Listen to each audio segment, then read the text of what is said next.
हया को इस बात की समझ आ चुकी है कि उसने किस तरह से मुर्तसिम को हैंडल करना है, क्योंकि उसने अपने तरीके से तो करके देख दिया, यानी कि डायरेक्ट मुर्तसिम से बात करके तो देख ली। लेकिन उसको ऐसा लगा कि जैसे ये तरीका बिल्कुल भी फेल है, यानी कि ऐसे उसे नहीं करना है। फिर वो सोच लेती है कि वो माँ बेगम का सहारा लेकर मुर्तसिम तक पहुँच सकती है, और इस चीज़ के लिए वो अब सोच सोच के पागल हो रही है कि वो कैसे माँ बेगम को अपने अंडर करे। आप देखेंगे कि माँ बेगम के इर्द-गिर्द वो बहुत ज़्यादा घूमने लग जाती है और उसको बहुत ज़्यादा उसकी केयर करने लग जाती है, जिस पर माँ बेगम कहती है कि तुम आजकल बहुत ज़्यादा मेरे ऊपर ध्यान दे रही हो, खैरियत है? क्या मैं तुमसे कुछ पूछ सकती हूँ?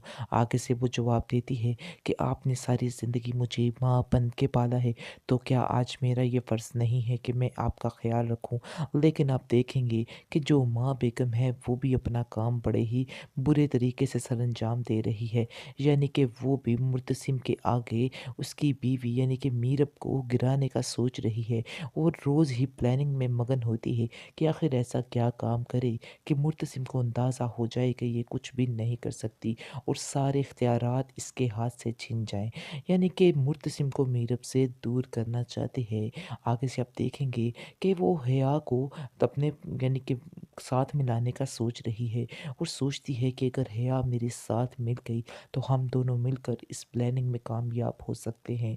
आगे से वो हया को कहती है कि मुझे तुम पे बहुत ज़्यादा तरस आता है कि आखिर तुम अपनी ज़िंदगी कैसे गुजार रही हो, और ये बात मुझे महसूस भी होती है कि तुम बहुत ज़्यादा अकेली हो चुकी हो, और तुम्हारे चेहरे पे ये सारी अकेलापन नज़र आता है, जिसको देख के मेरा दिल बहुत ज़्यादा घुटता रहता है। मुझे समझ नहीं आती कि मैं आखिर क्या करूं, और मुझे कभी-कभी ऐसा लगता है कि जैसे मैंने जो फ़ैसला किया है वो गलत फ़ैसला कर दिया है। मुझे तुम्हें ही अपनी बेटी बनाना चाहिए था। इस पर हया खामोश हो जाती है और मुस्कुरा देती है। कहती है, माँ बेगम अब भी कुछ नहीं बिगड़ा है। अगर अब भी आप चाहें तो सारा कुछ हो सकता है। इसलिए अभी भी आप ज़रूर सोचिएगा। इस पर वो कहती है कि तुम्हें मेरा इन बातों पर साथ देना होगा। मीरब को दूर ही रहना होगा मुर्तसिम से, क्योंकि अगर मीरब मुर्तसिम से दूर ना रही तो काम ज़्यादा ख़राब हो सकता है, और वो दोनों ज़्यादा नज़दीक हो गए तो बिल्कुल ही टेंशन बन जाएगी। इसलिए वो हम सब से दूर हो जाएगा, और मैं इस बात को बिल्कुल भी पसंद नहीं करती हूँ कि वो हम सब से दूर हो, क्योंकि मैं चाहती हूँ कि मुर्तसिम हमेशा मेरी मुट्ठी में ही रहे, यानी कि तुम्हारी मुट्ठी में भी रहे। मुर्तसिम का मीरब के साथ इस तरह मिलना-जुलना और ज़्यादा उस पर ध्यान देना, ये चीज़ नाक़ाबिले बर्दाश्त है। आगे से हया कहती है कि आपने तो मेरे दिल की बात छीन ली। मैं भी ऐसा ही सोच रही हूँ। अगर आप माँ बेगम मेरा साथ दें तो हम सारा कुछ मिलकर हैंडल कर सकते हैं, और सारा कुछ मामला जो है तय हो सकता है। यानी कि मुर्तसिम जो है मीरब की ज़िंदगी से दूर जा सकता है। सारी प्लानिंग्स बड़े ही अच्छे तरीके से हो सकती हैं। इसके बाद वो बहुत ज़्यादा खुश होती हैं, और आप देखेंगे कि वो दोनों एक दूसरे के साथ अपना काफ़ी ज़्यादा दोस्ती बढ़ा लेंगी, क्योंकि हया जानती है कि मुर्तसिम जो है वो माँ बेगम के हाथों भी सारा कुछ अब लेकर अपनी बीवी के हाथों कर रहा है, और चाहता है कि कोई और उसके काम में, उसकी बीवी के काम में दखल अंदाजी ना करे। जो अख्तियारात है सिर्फ़ और सिर्फ़ उसी को ही मिलने चाहिए।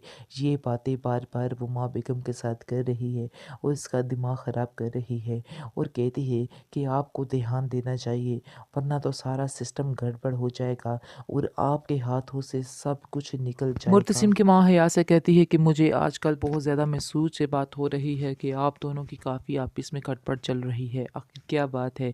क्यों तुम ऐसे कर रही हो? आगे से वो कहती है कि नहीं, मैं तो बस उसको समझा रही थी कि क्या सही है और क्या गलत। आगे से वो कहती है कि हाँ, तुम खुद ही इसको समझा लो तो बेहतर है।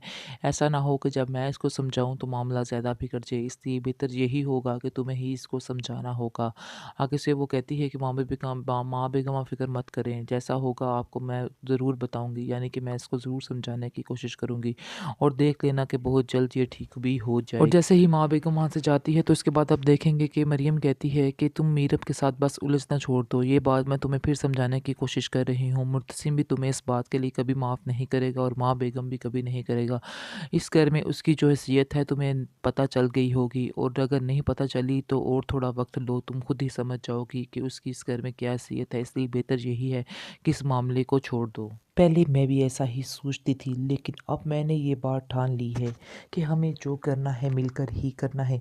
यानी कि ऐसे अकेला बंदा कुछ भी नहीं कर सकता है। मैं जब भी मीरब को देखती हूँ और मुझे ऐसा लगता है कि सारा कुछ मेरे हाथों से रेत की तरह फिसल गया है, क्योंकि मीरब अपने अंडर सारा कुछ कर लेगी, और क्योंकि मेरा बेटा जो है वो चाहता है कि मीरब के हाथों ही सारा कुछ हो और सारा कुछ उसकी बीवी ही हैंडल करे। उसको तो बिल्कुल भी ना ही अपनी माँ की परवाह है और ना ही किसी और के यानी घर में किसी और की कोई परवाह है। इसलिए ये बातें अब हमें ही सोचनी हैं और हमें ही इन बातों पे ध्यान देना है, वरना बहुत ज़्यादा मुश्किल हो जाएगी। इस पर हिया कहती है कि मैं चाहती हूँ कि बहुत ही जल्दी सारा कुछ हो जाए। आगे से उसकी माँ कहती है कि तुम फिक्र क्यों कर रही हो, मैं तुम्हारे साथ हूँ। एक दिन होगा कि मुर्तसिम तुम्हारा ही होगा और सिर्फ तुम्हारा होगा। हम मीरब को इतना मजबूर करेंगे कि वो खुद ही उसकी ज़िंदगी से निकल जाएगी। वो तो सिर्फ़ और सिर्फ़ एक कांटे की तरह हमारी ज़िंदगी में आ गई है, इसके अलावा और कुछ भी नहीं है। असल बेटी तो मैंने तुम्हें अपनी माना है, क्योंकि मैं तुमसे बहुत ज़्यादा प्यार करती हूँ। इस बात का बार-बार कह रही हूँ, क्योंकि मैंने खुद अपने हाथों से तुम्हारी परवरिश की है और मुझे अपनी परवरिश पर पूरा यकीन है। इसलिए मैं चाहती हूँ कि ये सारा मामला जल्दी से तय हो जाए। आगे से आप देखेंगे कि मरियम को हिया कहती है कि मैं आज काफ़ी ज़्यादा खुश हूँ। ऐसा लगता है कि मेरी ख्वाहिशें पूरी होने लगी हैं और बस मुर्तसिम मुझे मिलने ही वाला है। इस पर वो कहती है कि तुम्हारा दिमाग ख़राब हो चुका है। तुम्हें बार-बार कह रही हूँ कि इस बात को एक्सेप्ट कर लो, वरना तुम्हारे लिए बहुत मुश्किल बढ़ सकती है। लेकिन तुम्हें बिल्कुल भी इन बातों का कोई एहसास नहीं है और तुम अपनी ही मर्ज़ी में मगन हो। लेकिन मैं तुम्हें बार-बार यही एक बात कहना चाहूँगी, इन बातों को छोड़ दो, क्योंकि इन सब बातों में कोई फ़ायदा नहीं रखा हुआ।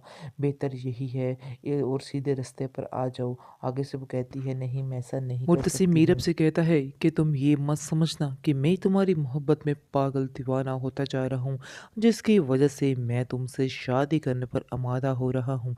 मेरी भी कुछ मजबूरियाँ हैं। आगे से मीरब कहती है, क्या तुम मुझे बता सकते हो कि तुम्हारी क्या मजबूरियाँ हैं?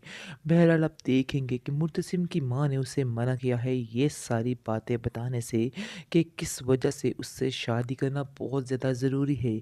लेकिन वो अपनी माँ को ये ज़रूर कह रहा है कि आप इतनी लालची और खुदगर्ज़ हो सकती हैं कि आप इतने पैसों की खातिर, यानी कि चंद पैसों की खातिर आप अपने बेटे की ज़िंदगी तबाह करने पर तुली हुई हैं। इस पर उसकी माँ कहती है कि मैं तुम्हारे भले के लिए ही कर रही हूँ और मैं जानती हूँ कि किस बात में तुम्हारा भला है, इसलिए खामोशी से जो मैंने फ़ैसला किया है उसको एक्सेप्ट कर लो, वरना तुम्हारे लिए भी अच्छा नहीं होगा।